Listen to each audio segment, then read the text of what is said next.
എൻ്റെ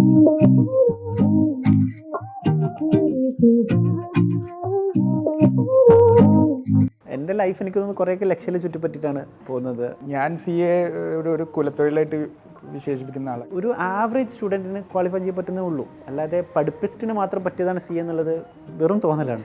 ആ ഒരു ഇൻട്രസ്റ്റിൻ്റെ പുറത്താണ് ഫൈനൽ എക്സാം എഴുതാൻ പോകുന്നതും. സ്റ്റഡി ലീവിൻ്റെ സമയത്ത് നല്ലോണം ഒരു 10-12 hours എഫേർട്ട് ഇട്ട് പഠിച്ച് എക്സാം എഴുതി 36th ഓൾ ഇന്ത്യ റാങ്ക് കിട്ടി. നമുക്കിന്ന് 21-ാം വയസ്സിൽ ചാർട്ടേഡ് അക്കൗണ്ടൻസ് ആയ രണ്ടുപേരെ പരിചയപ്പെടാം, റാസി ആൻഡ് റൗഷൻ. ഇതിൽ Razi 36th rank all India ലെവലിൽ കിട്ടിയ ഒരാളാണ്. എങ്ങനെയാണ് ഈ ചെറിയ പ്രായത്തിൽ ഇത്രയും ടഫായിട്ടുള്ളൊരു എക്സാം ക്രാക്ക് ചെയ്തത്? റാങ്കിലേക്ക് വരുന്നത് എന്നേക്കാളും മുമ്പ് CAയിലോട്ട് വന്നത് തന്നെ ഭയങ്കര ഒരു ഡിഫറെൻറ്റ് റൂട്ടിൽ കൂടെയാണ്. ഞാൻ CA ഒരു കുലത്തൊഴിലായിട്ട് വിശേഷിപ്പിക്കുന്ന ആളാണ്. കാരണം എന്താ വെച്ച് കഴിഞ്ഞാൽ എൻ്റെ ഫാദർ CA ആണ്. പുള്ളി 1982 തൊട്ടൊക്കെ പ്രാക്ടീസ് ചെയ്യുന്നത്. എൻ്റെ ബ്രദർ, സിസ്റ്റർ, എൻ്റെ വൈഫ് എല്ലാവരും ചാർട്ടേഡ് അക്കൗണ്ടൻസ് ആണ്. അപ്പം ബേസിക്കലി ഞാൻ എല്ലാവരോടും ഇൻട്രൊഡ്യൂസ് ചെയ്യുമ്പോൾ കുലത്തൊഴിലാണെന്ന് പറയുന്നത്. പക്ഷേ ഞാൻ 12th സ്റ്റാൻഡേർഡൊക്കെ ചെയ്യുമ്പോൾ ഒരു കമ്പ്യൂട്ടർ എഞ്ചിനീയർ ആവണം എന്നുള്ളൊരു പാഷനൊക്കെ ആയിട്ട് നടന്നിരുന്ന ഒരാളാണ്. അങ്ങനെ എഞ്ചിനീയറിംഗ് കോളേജിൽ പോയി എൻറോൾ ചെയ്തു, എൻട്രൻസ് എഴുതി, കുഴപ്പമില്ലാണ്ട് ഉള്ള റാങ്ക് കിട്ടി. എഞ്ചിനീയറിംഗ് കോളേജിൽ എൻറോൾ ചെയ്തു, ഫീസ് അടച്ചു. ആ പോയിന്റിലാണ് ഈ ഒരു ഗ്ലോബൽ റിസെഷനൊക്കെ 2008-9 ആ സമയത്തൊക്കെ ഒരു ഗ്ലോബൽ റിസെഷൻ വന്നു. ഫാമിലിയിലുള്ള ഒരുപാട് കമ്പ്യൂട്ടർ എഞ്ചിനീയേഴ്സിന് ജോബ് നഷ്ടപ്പെട്ടു, അമേരിക്കയിൽ റിസെഷൻ അത് ഇതെന്നൊക്കെ പറഞ്ഞ് നമ്മൾ ഭയങ്കര പേടിപ്പിക്കുന്ന സംഭവങ്ങളൊക്കെ കേൾക്കുന്നത്. അപ്പം എവിടെയോ നമുക്കും സ്ട്രൈക്ക് ചെയ്തു, ഒരു കമ്പ്യൂട്ടർ എഞ്ചിനീയർ ആയിക്കഴിഞ്ഞാൽ V might end up doing the same thing. എന്നിട്ട് ഏതെങ്കിലും ഒരു റിസെഷൻ വന്നാൽ നമ്മുടെയും ജോലി പോവാം, ഒരു കൺസിസ്റ്റൻസി ഉണ്ടാവില്ല എന്നൊക്കെയുള്ളൊരു പേടിയൊക്കെ വന്നു. ആ സമയം അത് വേണ്ടെന്ന് വെച്ചു, ഡ്രോപ്പ് ചെയ്തു, എഞ്ചിനീയറിംഗ് ഡ്രോപ്പ് ചെയ്തു. അപ്പോഴത്തേക്കും ഒരു അക്കാഡമിക് ഇയറിൻ്റെ മിഡായിരുന്നു. ആ സമയം ഞാൻ CA മാത്രമേ ഓപ്ഷനുള്ളൂ എന്ന് വിചാരിച്ചിട്ട് ആണ് ആ റൂട്ടിലോട്ട് കടക്കുന്നത്. അങ്ങനെ ഫൗണ്ടേഷൻ എഴുതി, ഫൗണ്ടേഷൻ പാസ്സായി. അത് കഴിഞ്ഞ് ഇൻ്റർമീഡിയറ്റും സെയിം തോട്ട് പ്രോസസ്സിലാണ് ഞാൻ പരീക്ഷ എഴുതുന്നത്. അതായത് എഴുതി നോക്കാം, പാസ്സായാൽ ഉണ്ട്, ഇല്ലെങ്കിൽ അടുത്ത പരിപാടിക്ക് പോവാം എന്നുള്ള. അങ്ങനെ ഇൻ്റർമീഡിയറ്റും പാസ്സായി. പിന്നീട് അങ്ങോട്ട് ഞാൻ കാണുന്ന ആൾക്കാർ ഒരുപാട് ചാർട്ടേഡ് അക്കൗണ്ടൻസിന്, ഒരുപാട് പാഷനേറ്റ് ആയിട്ടുള്ള ചാർട്ടേഡ് അക്കൗണ്ടൻസിന്, പല ഫീൽഡിൽ എക്സ്പേർട്സ് ആയിട്ടുള്ള ആൾക്കാരെയൊക്കെ കണ്ടു. അവരായിട്ട് സംസാരിക്കുമ്പോൾ നമുക്ക് മനസ്സിലായി ഇതിൻ്റെ ഈ ഒരു കോഴ്സ് കൊണ്ട് എത്താവുന്ന ഹൈറ്റ്സ് ഭയങ്കര ഹൈ ആണെന്നും, ഭയങ്കര പൊട്ടൻഷ്യൽ ഉള്ള ഒരു കോഴ്സാണെന്നും, ഭയങ്കര സ്റ്റേറ്റസ്, ഭയങ്കര റെസ്പെക്റ്റ് കിട്ടുന്ന ഒരു കോഴ്സാണെന്നും ഒക്കെ മനസ്സിലായി. ആ ഒരു പോയിന്റിൽ എന്നാൽ അത്രയും ബോറിംഗ് ആയിട്ടുള്ളൊരു ഫീൽഡും അല്ല എന്ന് നമ്മൾ ആർട്ടിക്കിൾഷിപ്പൊക്കെ ചെയ്യുമ്പോൾ തൊട്ട് മനസ്സിലായി. കുറേ കാര്യങ്ങൾ ഇതിൽ ഡിഫറെൻ്റ് ആയിട്ട് ചെയ്യാം എന്നൊക്കെ മനസ്സിലായി. അതിലൊരു പാഷൻ ഡെവലപ്പ് ചെയ്തു. അത് ഭയങ്കര ഇൻട്രസ്റ്റിംഗ് ആയിട്ട് വന്നു. ആ ഒരു ഇൻട്രസ്റ്റിൻ്റെ പുറത്താണ് ഫൈനൽ എക്സാം എഴുതാൻ പോകുന്നതും. സ്റ്റഡി ലീവിൻ്റെ സമയത്ത് നല്ലോണം ഒരു 10-12 hours എഫേർട്ട് ഇട്ട് പഠിച്ച് എക്സാം എഴുതി. ഗോഡ് വില്ലിങ് എല്ലാം നന്നായിട്ട് നടന്നു. 36th ഓൾ ഇന്ത്യ റാങ്ക് കിട്ടി. ഇപ്പം റൗഷൻ്റെത് എങ്ങനെയായിരുന്നു ജേർണി? CAയിലേക്കുള്ളത് എങ്ങനെയായിരുന്നു? അതും ഇതുപോലൊരു ഇൻട്രസ്റ്റിംഗ് സ്റ്റോറിയാണ്. ടു ബി ഓണസ്റ്റ്, എൻ്റെ ഫാമിലിയിൽ ആരും ചാർട്ടേഡ് അക്കൗണ്ടൻസ് ഇല്ല. പ്യുവർലി ഒരു NRI ഫാമിലിയാണ്. അപ്പോൾ എനിക്ക് ഓർമ്മയുണ്ട്, 8ാം ക്ലാസ്സിൽ പഠിച്ചുകൊണ്ടിരിക്കുന്ന സമയത്താണ് CA എന്ന് പറയുന്നൊരു സ്പാർക്ക് കയറി വരുന്നത്. 8th സ്റ്റാൻഡേർഡിൽ ഞാൻ പഠിക്കുന്ന സമയത്ത് ഉപ്പ ദുബായിലായിരുന്നു. വർഷങ്ങളായിട്ട് ഇപ്പോൾ ദുബായിൽ ജോലി ചെയ്യുന്നു. അപ്പം ഉപ്പയുടെ കൂടെ വർക്ക് ചെയ്തുകൊണ്ടെന്ന് കൊള്ളുക. അത് ഉപ്പയെക്കാളും എനിക്ക് തോന്നുന്നു മിനിമം ഒരു 20 years ആയിട്ട് ആ കമ്പനിയിൽ വർക്ക് ചെയ്യുന്ന ഒരാൾ, പുള്ളിയുടെ മകനെ കമ്പനിയിൽ ജോയിൻ ചെയ്തു. And he was earning more than his dad. അപ്പോൾ അത് അറിഞ്ഞപ്പോൾ ഉപ്പക്ക് ഭയങ്കര അത്ഭുതത്തോടെ ഉപ്പ ചോദിച്ചു പുള്ളിയുടെ എന്താണ് ഇങ്ങനെ എന്ന് ചോദിച്ചപ്പം പുള്ളി ഒറ്റ വാക്ക് പറഞ്ഞു, മോൻ CA എന്ന് പറഞ്ഞു. ആ നൈറ്റ് ഉപ്പ എന്നെ വിളിച്ചിട്ട് പറഞ്ഞു, മോനെ എന്താവണ്ടേ നിനക്ക് ജീവിതത്തിൽ? 8ാം ക്ലാസ് ആയിരുന്നു ചോദിക്കുമ്പോൾ അഫ്കോഴ്സ് നമ്മൾ ഡോക്ടറോ ടീച്ചറോ എഞ്ചിനീയർ എന്നൊക്കെ പറഞ്ഞതെന്ന് അതിൻ്റെ ഓർമ്മ. അപ്പോൾ ഉപ്പ പറഞ്ഞു, മോനെ CA ആയാൽ മതി. അപ്പോൾ ഞാൻ ശരി ഉപ്പ CA ആയാൽ മതി. ഞാൻ ചോദിച്ചില്ല, ഇതിൻ്റെ ഫുൾ ഫോമും ചോദിച്ചില്ല. പിന്നെ നെക്സ്റ്റ് സ്കൂളിൽ പോയപ്പോൾ സ്കൂളിൽ പുതിയ മാത്സ് ടീച്ചർ വന്ന് എല്ലാവരുടെ അടുത്തും ചോദിച്ചിരുന്നു, എന്താണ് നിങ്ങളുടെ അംബീഷൻ എന്ന് ചോദിച്ചപ്പോൾ എല്ലാവരും ഇഷ്ടംപോലെ ടീച്ചേഴ്സും പോലീസും ഡോക്ടേഴ്സൊക്കെ വന്നപ്പോൾ ഞാൻ പറഞ്ഞു ഞാൻ CA ആവണമെന്ന് പറഞ്ഞു ടീച്ചറടുത്ത്. അപ്പോൾ ടീച്ചർ പെട്ടെന്ന് മാത്സ് ടീച്ചർ ആയതുകൊണ്ടാവാം ചിലപ്പോൾ പെട്ടെന്ന് എണീറ്റ് എല്ലാം ക്ലാപ്പൊക്കെ ചെയ്തിട്ട് very good, I M hearing for the first time എന്നൊക്കെ പറഞ്ഞു. അപ്പോഴാണ് ഞാനിങ്ങനെ ഇത് കൊള്ളാലോ സംഭവം. അന്ന് തൊട്ട് മൈൻഡിൽ കയറിയ സ്പാർക്കാണ്. ദെൻ ഞാൻ ആ സ്പാർക്കിനെ കുറച്ചുകൂടെ ഒന്ന് കത്തിച്ചെടുത്ത് then I came to that. ഒറ്റ അറ്റംപ്റ്റിൽ CAയുടെ എല്ലാ ഗ്രൂപ്പും ക്രാക്ക് ചെയ്തത് നിങ്ങൾ രണ്ടുപേരും. അപ്പോൾ ലക്ഷ്യയിലാണ് നിങ്ങൾ രണ്ടുപേരും പഠിച്ചതും. അവിടുത്തെ കോച്ചിങ് നിങ്ങളെ എത്രത്തോളം ഹെൽപ്പ് ചെയ്തിട്ടുണ്ട്? ഞാൻ 2011 ഫൗണ്ടേഷൻ കണ്ണൂർ ലക്ഷ്യ അപ്പോൾ ജസ്റ്റ് സ്റ്റാർട്ട് ചെയ്തുള്ളൂ. 11 അവിടെ അത് ക്രാഷ് കോഴ്സാണ് ചെയ്തിട്ടുണ്ടായത്. അവിടെ 2 months ക്ലാസ് ആയിരുന്നു foundation. And it was A really good class. 2 months നല്ല ക്ലാസ് ആയിരുന്നു. ഞാൻ ആ അറ്റംപ്റ്റ് തന്നെ ക്വാളിഫൈ ചെയ്തിട്ടുണ്ടായിരുന്നു. അതിനുശേഷം ഞാൻ എൻ്റെ ആർട്ടിക്കിൾഷിപ്പ് ബാംഗ്ലൂരിൽ ചെയ്തതിന് ശേഷം ഫൈനൽ ഞാൻ കൊച്ചിയിൽ ലക്ഷ്യയിൽ വന്നിട്ടാണ് അറ്റൻഡ് ചെയ്തിട്ടുണ്ടായത്. അത് 1-2 ക്ലാസ്സസ് നല്ല ക്ലാസ് അറ്റൻഡ് ചെയ്തു. It was really good. കാരണം ഞാൻ മനസ്സിലാക്കിയെടുത്തോളം ഇത് കുറച്ച് ടഫ് കോഴ്സസ് ആക്ച്വലി നല്ല വോള്യൂം ഉണ്ട് പഠിച്ചെടുക്കാനൊക്കെ. ആൻഡ് നല്ല എഫേർട്ട് ഇട്ടില്ലെങ്കിൽ നമുക്ക് ക്ലിയർ ചെയ്യാൻ പറ്റില്ല. അപ്പോൾ നല്ല മെൻറ്ററിങ്ങും നല്ല ക്ലാസ്സും ഇതിന് ഭയങ്കര അത്യാവശ്യമാണ്. അതിലെന്നെ ഒരുപാട് ലക്ഷ്യ സപ്പോർട്ട് ചെയ്തിട്ടുണ്ട്. ഇപ്പോൾ രണ്ടുപേരും ലക്ഷ്യം തന്നെയാണോ ചെയ്തത്? ഞാൻ എൻ്റെ ഫൈനൽസ് എത്തുമ്പോഴാണ് ലക്ഷ്യ എറണാകുളത്ത് സ്റ്റാർട്ട് ചെയ്യുന്നത്. ഞാൻ 2013 ഫൈനൽ ക്വാളിഫൈ ചെയ്തത്. അപ്പം ഓൾമോസ്റ്റ് ആ ഇയർ 2011-12 ലക്ഷ്യ സ്റ്റാർട്ട് ചെയ്യുന്നതും ഫാക്കൽറ്റീസൊക്കെ വരുന്നതും. അപ്പം അന്ന് വരെ എങ്ങനെയെന്ന് വെച്ച് കഴിഞ്ഞാൽ ചെന്നൈയിൽ പോയാലേ CAക്ക് നല്ല ക്ലാസ് ഉള്ളൂ. അപ്പോൾ ഫൈനലാകുമ്പോഴത്തേക്ക് എല്ലാവരും ചെന്നൈക്ക് പെട്ടിയെടുത്ത് പോകും.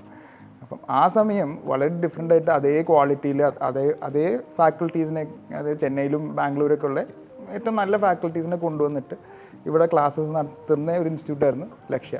അപ്പം അത് ഞങ്ങൾ നല്ലോണം മോട്ടിവേറ്റ് ചെയ്തു. കാരണം ആ ഒരു ഡിസ്ലൊക്കേഷൻ ഇല്ലാണ്ട് ചെന്നൈയിലെ ബുദ്ധിമുട്ടൊന്നും അറിയാണ്ട് ഇവിടെ വീട്ടിൽ നിന്നുകൊണ്ട് തന്നെ ക്ലാസ് അറ്റൻഡ് ചെയ്യാം. അപ്പം അതാണ് ലക്ഷ്യയിലോട്ട് ഞങ്ങളെയൊക്കെ അട്രാക്ട് ചെയ്യാനുള്ള റീസൺ. പിന്നെ അവിടുത്തെ ക്ലാസ്സസ് ഫാക്കൽറ്റീസൊക്കെ ആണെങ്കിലും നല്ല ഏറ്റവും ടോപ്പ് നോച്ച് ഫാക്കൽറ്റീസാണ് അവിടെ. ഞങ്ങൾക്ക് ക്ലാസ് കിട്ടിയ സമയത്ത് അന്ന് കിട്ടാവുന്ന ഏറ്റവും ബെസ്റ്റ് ഫാക്കൽറ്റീസാണ് അന്ന് ഞങ്ങൾക്ക് വന്നിരുന്നത്. അപ്പോൾ ബാക്കിയുള്ള ഇൻസ്റ്റിറ്റ്യൂട്ട്സിനൊക്കെ വെച്ചിട്ട് എന്താണ് ആക്ച്വലി ലക്ഷ്യ വേറിട്ട് നിൽക്കുന്നത്? എന്താണ് നിങ്ങൾ കണ്ടിട്ടുള്ളത് അതിനകത്ത്? ഞാൻ ചെന്നൈയിൽ പഠിച്ചിട്ടുണ്ട്. അത് കഴിഞ്ഞിട്ടാണ് ഞാൻ കൊച്ചി ലക്ഷ്യയിൽ ജോയിൻ ചെയ്തത്. അപ്പം ചെന്നൈയാണ് ശരിക്കും ആ സമയത്ത് CA സ്റ്റുഡൻസിൻ്റെ ഒക്കെ മെയിൻ ഹബ്ബ്. ഇപ്പോൾ പറഞ്ഞ പോലെ ചെന്നൈയാണ്. അതവർ ഭയങ്കര സ്ട്രക്ചേർഡ് ലേണിംഗ് ആണ് പ്രൊവൈഡ് ചെയ്തിട്ടുണ്ടായിരുന്നത്.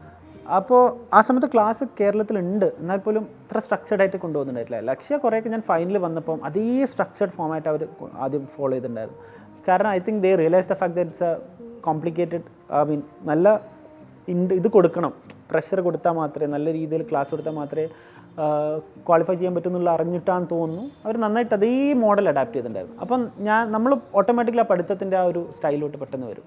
പിന്നെ അതിന് different things like not just studies അല്ലാതെ തന്നെ കുറച്ചുകൂടെ സ്റ്റുഡൻറ്റ് എൻഗേജ്മെൻറ്റ് ആക്ടിവിറ്റീസിനും കൂടി ഇവർ ഇത് കൊടുക്കും. ഇവിടുത്തെ പ്രോഗ്രാംസൊക്കെ ഭയങ്കര രസമാണ്. ഞാൻ 1-2 പ്രോഗ്രാംസൊക്കെ അറ്റൻഡ് ചെയ്തിട്ടുണ്ട്. ഇപ്പം ഒരു വേൾഡ് കപ്പൊക്കെ വന്ന ഒരു വൈബ് മാറും, പക്ഷെ എന്നാലും പഠിത്തം നടക്കും. ആ ഒരു രീതിയിൽ I think more of a ഒരു college culture plus a very good learning ambience for a CA, ആ രണ്ടും ലക്ഷ്യയിൽ പ്രൊവൈഡ് ചെയ്യുന്നുണ്ട്. അപ്പോൾ ഈ 21 ഇയേഴ്സിൽ നിങ്ങൾ CA ക്രാക്ക് ചെയ്തു, അതിനുശേഷം നിങ്ങൾ വർക്ക് ചെയ്യുമായിരുന്നു, അല്ലെങ്കിൽ എപ്പോഴാണ് പിന്നീട് നിങ്ങൾ പ്രാക്ടീസിലേക്ക് മാറിയത്? ഞാൻ 2015 ക്വാളിഫൈ ചെയ്തിട്ടുണ്ടായത്. അതിനുശേഷം നമ്മുടെ CA ഇൻസ്റ്റിറ്റ്യൂട്ട് നടത്തുന്ന ക്യാമ്പസ് പ്ലേസ്മെൻറ്റ് ഡ്രൈവ് ഉണ്ടാവും. You get good companies over there. അവിടെ വെച്ച് I was able to crack interview for Standard Chartered ഒരു ലീഡിങ് UK ബേസ്ഡ് ബാങ്കാണ്, മോസ്റ്റ്ലി ഇൻ ഇൻവെസ്റ്റ്മെൻറ്റ് ബാങ്കിങ്. അപ്പോൾ ഞാൻ പ്ലേസ്ഡ് ചെയ്ത ബാംഗ്ലൂരായിരുന്നു into investment banking which is into derivatives. അത് properly ഒരു നമ്മുടെ ഗ്ലോബൽ മാർക്കറ്റ് ഹാൻഡിൽ ചെയ്യുന്ന ഒരു ഏരിയയാണ്. അത് ഞാൻ പഠിച്ചിട്ടുണ്ട്, പക്ഷേ പ്രാക്ടിക്കലി ഇതാണെന്നുള്ളത് ഞാൻ അപ്പോഴാണ് അറിയുന്നത്. That's areas like really interesting, ഭയങ്കര ഇൻട്രസ്റ്റിംഗ് ഒരു ഏരിയ ആയിരുന്നു. അപ്പോൾ ഒരു 3 ഇയേഴ്സ് ഞാൻ 2.5 ഇയേഴ്സ് ഓൾമോസ്റ്റ് 3 ഇയേഴ്സ് ഞാൻ സ്റ്റാൻഡ് ചാർട്ടറിലായിരുന്നു, ബാംഗ്ലൂരായിരുന്നു. പിന്നെ I wanted to try something my own. അങ്ങനെയാണ് ഒരു ഫേമിലോട്ട് പ്രാക്ടീസ് കൺസൾട്ടിങ് എനിക്ക് ഭയങ്കര ഇഷ്ടമുള്ളൊരു ഏരിയയാണ്. അങ്ങനെ അത് ആ ഒരു ഇതിലാണ് ഞാൻ പ്രാക്ടീസ് തുടങ്ങിയാലോ എന്നുള്ളൊരു പ്ലാൻ. അങ്ങനെ ഒരു ഫ്രണ്ട്സായിട്ട് 3-4 എൻ്റെ കോറായിട്ടുള്ള കുറച്ച് ആൾക്കാരായിട്ട് സംസാരിച്ച് ഒരുമിച്ച് ഫേം സ്റ്റാർട്ട് ചെയ്തത്. Then 2019 onwards I mean to practice. 2018-19 തൊട്ട് പ്രാക്ടീസാണ്. ഇതിപ്പോൾ 4th ഇയർ ആണ്. Actually I was going to ask about opportunities. ഇപ്പം കൊമേഴ്ഷ്യൽ പ്ലാറ്റ്ഫോമിൽ ഇപ്പോൾ ഓഡിറ്റിംഗ്, അതുപോലെ അക്കൗണ്ടിങ്, അതല്ലാതെ അത് കൂടാതെ നമുക്ക് വേറെ എന്തൊക്കെ ജോബ് ഓപ്പർച്യൂണിറ്റീസ് ആണ് ഉള്ളത്? മേ ബി ഒരു 15-20 ഇയേഴ്സ് ബാക്ക് ചാർട്ടേഡ് അക്കൗണ്ടൻറ്റ് എന്ന് പറഞ്ഞാൽ പ്രാക്ടീസിങ് ആയിട്ടുള്ള ചാർട്ടേഡ് അക്കൗണ്ടൻറ്റിനെ മാത്രമേ കണ്ടിട്ടുണ്ടാവുള്ളൂ. ഇപ്പോൾ എൻ്റെ ഫാദറിൻ്റെയൊക്കെ ഒരു ഏജിൽ CA ആയിക്കഴിഞ്ഞാൽ പ്രാക്ടീസ് ചെയ്യുക, അല്ലെങ്കിൽ ഗൾഫിൽ പോവുക. ഇത് രണ്ടുമാണ് ഓപ്ഷൻസ് ഉണ്ടായിരുന്നത്. പക്ഷേ ഇപ്പോൾ എന്താണെന്ന് പറഞ്ഞു കഴിഞ്ഞാൽ ഒരുപാട് ഓപ്പർച്യൂണിറ്റീസ് ഉണ്ട്. പ്രാക്ടീസ് ചെയ്യണമെങ്കിൽ പ്രാക്ടീസ് ചെയ്യുക. പ്രാക്ടീസിൽ തന്നെ ഒരുപാട് ഡിഫറെൻറ്റ് ഫീൽഡ് നമുക്ക് സെലക്ട് ചെയ്യാം. ഇപ്പോൾ ഓഡിറ്റ് ചെയ്യേണ്ടതെന്ന് തീരുമാനിച്ചാൽ ചെയ്യേണ്ട, നമുക്ക് ടാക്സ് ചെയ്യാം, അതല്ലെങ്കിൽ കൺസൾട്ടിങ് ചെയ്യാം, അതല്ലെങ്കിൽ ഇൻഫർമേഷൻ ടെക്നോളജി ഇംപ്ലിമെൻറ്റേഷൻ ചെയ്യാം. ഇപ്പോൾ ഒരുപാട് പേര് അത് ചെയ്യുന്നുണ്ട്, ഡേറ്റ അനലിറ്റിക്സ് ചെയ്യുന്നുണ്ട്. അപ്പം പ്രാക്ടീസിൽ തന്നെ ഒരുപാട് ഡിഫറെൻറ്റ് ഫീൽഡ് സെലക്ട് ചെയ്യാം. അതുകൂടാണ്ട് എംപ്ലോയ്മെൻറ്റിനാണെങ്കിലും ഇപ്പം ഏതൊരു ബിസിനസ് എടുത്തു കഴിഞ്ഞാലും ആ ബിസിനസ് ഒരു P&Lലോട്ടും ബാലൻസ് ഷീറ്റിലോട്ടും എത്തിയേ പറ്റുള്ളൂ. അത് ഏത് സെഗ്മെൻ്റ് ആണെങ്കിലും, ഇപ്പം ഹോസ്പിറ്റാലിറ്റി ആയിക്കോട്ടെ, അല്ലെങ്കിൽ മൈനിങ് ആയിക്കോട്ടെ, ഏത് ഇൻഫ്രാസ്ട്രക്ചർ ആയിക്കോട്ടെ, എന്ത് വന്നാലും അൾട്ടിമേറ്റ്ലി ഇതൊരു P&L ബാലൻസ് ഷീറ്റിലോട്ട് വന്നേ പറ്റുള്ളൂ. അപ്പം എവിടെ വേണമെങ്കിലും നമുക്ക് പ്ലേസ്ഡ് ആവാനുള്ള ഓപ്പർച്യൂണിറ്റീസ് ഉണ്ട്. ഒരു ഫൈനാൻസ് മാനേജർ അല്ലെങ്കിൽ CFO ഒക്കെ ആയിട്ട് പ്ലേസ് ചെയ്യാനുള്ള ഒരു ഓപ്പർച്യൂണിറ്റി ഉണ്ട്. അങ്ങനെ പ്ലേസ്ഡ് ആവുന്നവർ ഇൻ ദ ലോങ് റൺ ഒരു ഡയറക്ടർ പൊസിഷനിലോ അല്ലെങ്കിൽ ഒരു നെക്സ്റ്റ് ടു ദ MD ഒക്കെ എത്താവുന്ന ഓപ്പർച്യൂണിറ്റീസ് ഓപ്പൺ ആണ്. അതുകൂടാണ്ട് ഇപ്പോൾ ഒരുപാട് പേര് പഠിപ്പിക്കാൻ പോകുന്നുണ്ട്. ടീച്ചിങ് ഒരു പ്രൊഫഷനായിട്ട് എടുക്കുന്നവരുണ്ട്. CA കഴിഞ്ഞിട്ട് ഒരു ഫുൾ ടൈം ടീച്ചറായിട്ട് ഉള്ള ഒരുപാട് സുഹൃത്തുക്കളുണ്ട്. ഒരുപാട് പേരത് ചൂസ് ചെയ്യുന്നുണ്ട്. ഒരു നല്ല റോളായിട്ട് വരുന്നുണ്ട്. പിന്നെ ഒരുപാട് സ്റ്റാർട്ടപ്സ് തുടങ്ങിയ ആൾക്കാരുണ്ട്. CA കഴിഞ്ഞിട്ട് സ്റ്റാർട്ടപ്സ് തുടങ്ങി അക്വയർഡ് ആയിട്ടുള്ള ഫണ്ടഡ് ആയിട്ടുള്ള സ്റ്റാർട്ടപ്സ് തുടങ്ങി ചാർട്ടേഡ് അക്കൗണ്ടൻസ് ഉണ്ട്. പിന്നെ സിവിൽ സർവീസ് ചെയ്യുന്ന ചാർട്ടേഡ് അക്കൗണ്ടൻസ് ഉണ്ട്. എൻ്റെ ഒരു ഫ്രണ്ട് ആളിപ്പം പാലക്കാട് റൂറൽ SP ആണ്. അപ്പം സിവിൽ സർവീസ് IPS എടുത്ത് സിവിൽ സർവീസ് ചെയ്ത് IPS എടുത്ത ആൾക്കാരൊക്കെ ഉണ്ട്. അപ്പം നമുക്ക് നമ്മുടെ ക്യാൻവാസ് ഭയങ്കര വലുതാണ്. എവിടെ വേണമെങ്കിലും ചൂസ്. ഇപ്പോൾ മൈഗ്രേറ്റ് ചെയ്യണമെങ്കിൽ പോലും ഏത് കൺട്രിയിലോട്ട് മൈഗ്രേറ്റ് ചെയ്യാനുള്ള ഓപ്ഷനും ഉണ്ട്. ഇപ്പം CA ഇൻസ്റ്റിറ്റ്യൂട്ടിനാണെങ്കിലും ഓൾമോസ്റ്റ് എല്ലാ അക്കൗണ്ടിങ് ബോഡി ആയിട്ടും ടൈപ്പ് ഉണ്ട്. അപ്പം ആ ഒരു അക്കൗണ്ടിങ് ബോഡിയുടെ ഒരു ബ്രിഡ്ജിങ് കോഴ്സ് അല്ലെങ്കിൽ ഒരു പേപ്പർ എഴുതി കഴിഞ്ഞാൽ ഒരു ഫോറിൻ CA ആവാൻ പറ്റും. ഇപ്പോൾ ഞാൻ UK CA ആണ്. അത് ഒരു പേപ്പർ എഴുതിയിട്ട് ക്വാളിഫൈ ചെയ്തതാണ്. അപ്പം എനിക്ക് UK മൈഗ്രേറ്റ് ചെയ്യണമെങ്കിൽ it's an easier option. Opportunities are huge. ഒരുപാട് ഓപ്പർച്യൂണിറ്റീസ് ഉണ്ട്. എന്ത് വേണമെന്ന് നമുക്ക് ചൂസ് ചെയ്യാനുള്ള ഒരു ഫ്രീഡവും ഉണ്ട് ഈ പ്രൊഫഷനിൽ. ശരിക്കും പുതിയതായിട്ട് CA പഠിക്കണമെന്ന് വിചാരിക്കുന്ന കുട്ടികളോട് നിങ്ങൾക്ക് എന്താണ് പറയാനുള്ളത്? ആക്ച്വലി ബേസിക്കലി ഒരു വളരെ ചാലഞ്ചിങ് ആയിട്ടുള്ളൊരു കോഴ്സാണ്. ഓക്കെ, ടഫ് ആണെന്നൊക്കെ പറയുമെങ്കിൽ പോലും I would like to call this a challenging course. അതായത് നമ്മൾ കുറച്ച് പാഷനേറ്റ് ആയിട്ട് കുറച്ച് ഫോക്കസ്ഡ് ആയിട്ട് വർക്ക് ചെയ്ത് കഴിഞ്ഞാൽ നന്നായിട്ട് അച്ചീവ് ചെയ്യാൻ പറ്റുന്ന കോഴ്സാണ്.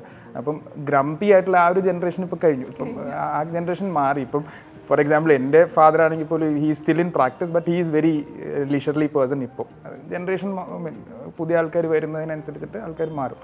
അപ്പം it's not that boring a profession to be in. It's very challenging profession. ഇപ്പോൾ പ്രാക്ടീസ് തുടങ്ങിയാൽ അല്ലെങ്കിൽ എംപ്ലോയ്മെൻറ്റിലാണെങ്കിൽ പോലും you have a lot of decisions to make. നമ്മൾ ഭയങ്കര ഇൻറ്റഗ്രൽ ആയിട്ടുള്ളൊരു പാർട്ടായിരിക്കും എവിടെയാണെങ്കിലും ഉണ്ടാവും. ഇപ്പോൾ ഞാനൊരു പ്രാക്ടീസിങ് CA ആണ്. I am an integral part of so many of my clients. എൻ്റെ ക്ലയൻസിൻ്റെ ഡിസിഷൻ മേക്കിങ്ങിൽ ഞാനൊരു ഇൻറ്റഗ്രൽ പാർട്ടാണ്. അല്ലെങ്കിൽ ഇപ്പോൾ ഞാൻ എവിടെയെങ്കിലും എംപ്ലോയിഡ് ആണെങ്കിൽ പോലും അവരുടെ ഡിസിഷൻസിൽ ഒരുപാട് സ്ഥലങ്ങളിൽ വളരെ ഇൻറ്റഗ്രൽ ആയിട്ടുള്ളൊരു പാർട്ടായിരിക്കും. അപ്പം ആ ഒരു ചാലഞ്ചിങ് ആയിട്ടുള്ള ഒരു റോളിൽ കയറാൻ താല്പര്യമുള്ള അല്ലെങ്കിൽ അങ്ങനത്തെ ഒരു റോള് നിങ്ങൾ ചാലഞ്ചിങ് ആയിട്ടുള്ളൊരു പേഴ്സൺ ആണെങ്കിൽ this is one course that you should definitely try pursuing. Because ഭയങ്കര ചാലഞ്ചിങ് ആണ്, ഭയങ്കര വെർസറ്റൈലാണ്. അതായത് ഡൈനാമിക് ആയിട്ടുള്ള പ്രൊഫഷനാണ്. ഇപ്പം ഈ ഓഡിറ്റിംഗ് തന്നെയാണെങ്കിലും ഇപ്പോൾ പുതിയ ടൂൾസ് ഉപയോഗിച്ചിട്ട് പുതിയ ടെക്നോളജി ഉപയോഗിച്ചിട്ട് ഓഡിറ്റ് ചെയ്യുക. അപ്പം every day you are updating your self. അപ്പോൾ ഭയങ്കര ഡൈനാമിക്കാണ്. അപ്പം വളരെ പാഷനേറ്റ് ആയിട്ട് കാണാൻ പറ്റുന്ന കുട്ടികൾ ഇതിൽ വന്നു കഴിഞ്ഞാൽ അവർക്ക് അച്ചീവ് ചെയ്യാൻ ഒരുപാടുണ്ട്. ഓക്കെ, അപ്പോൾ ഈ ഒരു പ്രൊഫഷൻ വളരെ സീരിയസ് ആണെന്നും ലൈഫ് ഒരുപാട് സീരിയസ് ആകും എന്നൊന്നും പ്രജുഡിസ് ഒന്നും വേണ്ട. തീർച്ചയായിട്ടും വേണ്ട. കാരണം ഇത് വളരെ ലൈവ്ലി ആയിട്ട് വർക്ക് ചെയ്യാൻ പറ്റുന്ന ഒരു പ്രൊഫഷനാണ്. ഒരുപാട് പേര് വളരെ എൻജോയ് ചെയ്തിട്ട് തന്നെയാണ് വർക്ക് ചെയ്യുന്നത്. ഇപ്പം റൗഷൻ തന്നെയാണെങ്കിലും വളരെ എൻജോയ് ചെയ്ത് വർക്ക് ചെയ്യുന്ന ഒരാളാണ്. ഡിപ്പെൻസ്, നമ്മൾ കുറച്ചൊരു ഫ്ലെയർ ഉണ്ടാവണം, നമുക്ക് കുറച്ച് പാഷനേറ്റ് ആയിട്ട് ഇതിനെ കാണാൻ കഴിയണം. വേറൊരാളുടെ ഫോഴ്സിൻ്റെ പുറത്ത് വന്ന് വർക്ക് ചെയ്യുന്ന ആൾക്കാരാണ് പ്രോബ്ലി എൻ്റെ ഒരു റീഡിങ് വളരെ ഗ്രംപി ആയിട്ടുള്ള അല്ലെങ്കിൽ എപ്പോഴും അപ്സെറ്റ് ആയിട്ടിരിക്കുന്ന ആൾക്കാരെ കണ്ടേക്കുന്നത്. സ്വന്തമായിട്ടൊരു താല്പര്യത്തിൽ ഇതിനെടുക്കാൻ പറ്റിക്കഴിഞ്ഞാൽ this a very very dynamic, very chilled out profession I would say.